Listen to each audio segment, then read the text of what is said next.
Hi guys, welcome to my channel. అందరు ఎలా ఉన్నారు? బాగున్నారా? నేను కూడా చాలా బాగున్నానండి.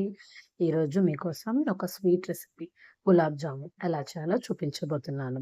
జనరల్గా నేను స్వీట్స్ ఎక్కువ తినండి, అందుకని నా ఛానల్లో కూడా ఎక్కువ స్వీట్స్ రెసిపీస్ రావు. సో ఈరోజు మీకోసం ఈ గులాబ్ జామున్ చేసి ఎలా చేయాలో చూపించబోతున్నాను.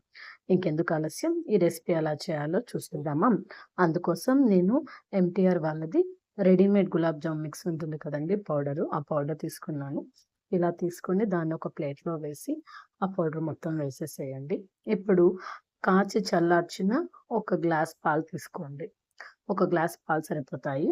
ఇలా కాచి చల్లార్చిన ఒక గ్లాస్ పాలని కొంచెం కొంచెంగా పోసుకుంటూ పిండిని కలపాలనమాట. కొద్ది కొద్దిగా పోసి పిండిని బాగా ఈ విధంగా చపాతీ పిండిలాగా మిక్స్ చేసుకోండి.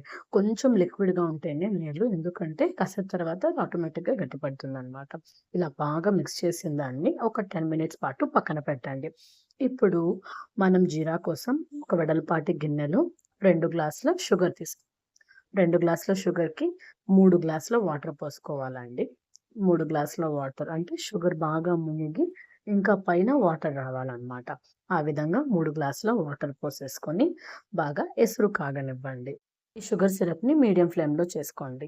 ఇప్పుడు మనం పిండి కలిపెట్టుకున్నాం కదా! దాంట్లో చిన్న చిన్న పీసెస్‌గా తీసుకొని ఇందులో చూపిస్తున్న విధంగా బాగా ప్రెస్ చేసి రౌండ్ షేప్ వచ్చేలాగా చేయాలనమాట. అలా చేయడం వల్ల మనకెక్కడ క్రాక్స్ రాకుండా ఈ గులాబ్ జామ్ అనేది బాగా రౌండ్‌గా ఉంటుంది. సో, చాలా సేపు ఈ విధంగా మనం చేతికి నెయ్యిని అప్లై చేసుకొని ఈ విధంగా బాగా రౌండ్ షేప్‌లో వచ్చేలాగా చేసుకోవాలి. ఇలా చేసుకొని వీటన్నిటిని కూడా ఒక ప్లేట్‌లో పెట్టుకోవాలి. సో, అన్నిటిని ఈ విధంగా అరేంజ్ చేసుకోండి. మనం అది చేసేలోగా ఇక్కడ చూసారు కదా! ఈ షుగర్ సిరప్ అనేది కాగుతుంది. ఇందులో లైట్‌గా యాలకుల పొడి కూడా వేసి ఒకసారి బాగా కలిపెట్టేసి ఇంకొక 5 మినిట్స్ కాగిన తర్వాత చాలు, స్టవ్ ఆఫ్ చేసేస్తే సరిపోతుంది. ఇప్పుడు మనం డాల్డాని ఒక 50 గ్రామ్స్ డాల్డా తీసుకొని బాండల్లో వేసి బాగా వేడి చేస్తున్నామనమాట. నేను కొంచెం తక్కువ తీసుకున్నాను. కావాలంటే మీరు ఎక్కువ క్వాంటిటీ కూడా తీసుకోవచ్చు. ఈ విధంగా మనం గులాబ్ జామున్ బాల్స్ లాగా చేసుకున్నాం కదండీ! వీటినన్నిటిని కూడా కాగుతున్న డాల్డా ఉంది కదా! ఆ డాల్డాలో ఒక్కొక్కటిగా స్లోగా వేయాలి. బాగా ఆయిల్ కాగిన తర్వాత దాన్ని సిమ్‌లో పెట్టేసి ఒక్కొక్కటిగా ఈ విధంగా వేయాలనమాట. అన్నీ వేసేసిన తర్వాత ఒక 2 మినిట్స్ అలాగే ఉంచండి. 2 మినిట్స్ తర్వాత స్లోగా మిక్స్ చేస్తూ రావాలి.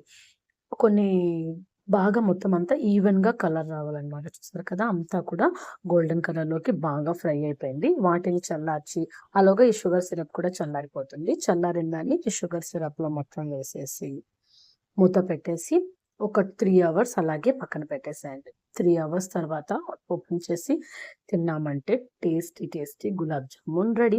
ఈ వీడియో మీకు నచ్చినట్టయితే లైక్ చేయండి. అలాగే నా ఛానల్‌ని ఫస్ట్ టైమ్ చూసినట్టయితే సబ్స్క్రైబ్ చేసుకోండి. ఈ రెసిపీ ఎలా ఉందో కామెంట్ చేయండి.